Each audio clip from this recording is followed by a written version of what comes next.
Hi friend, அஸ்ஸலாமு அலைக்கும். வாங்க இன்றைக்கி என்னுடைய சாப்பாடு பார்க்கலாம்.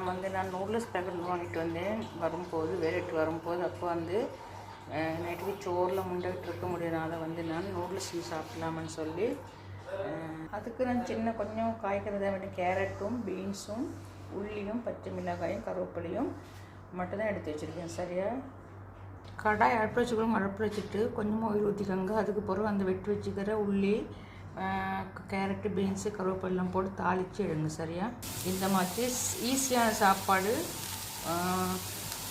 வெஜிடபிள் நூடுல்ஸ் சரியா ஈஸியாக செஞ்சு தரலாம். கொஞ்சமாக மஞ்சள் தூள் போட்டுக்கோங்க, கொஞ்சமாக நல்ல மிளகு பொடி போட்டுக்கோங்க.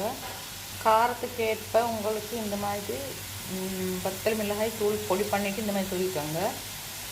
கொஞ்சமாக சோல் போட்டுக்கோங்க. போட்டு நல்லா கிளறி விடுங்க. சரியா, உங்களுக்கு எந்த காய்கறிலாம் போட்டுக்கொள்ளலாம். காய்கறி என்னென்னா கேபேஜி, பீன்ஸு, மற்றது கேரட்டு அது போட்டுக்கலாம். உருளைக்கிழங்கு போட்டுக்கொள்ளலாம், அவ்வளோதான். மற்ற காய்கறிலாம் போட முடியாது. சரியா, இந்த மாதிரி நல்லா கிளறி விட்டுட்டு அது ஒரு ரெண்டு போட்டுக்கணும் நூடுல்ஸில். சரியா, இப்போ போட்டு அந்த மாதிரி கிளறி விடுங்க. சரியா,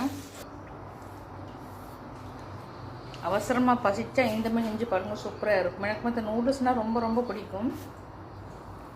அதனால் சரியாக ரொம்ப பசிக்குது சாப்பிட்றதுக்கு. இன்றைக்கி அதான் செஞ்சுட்டேன்.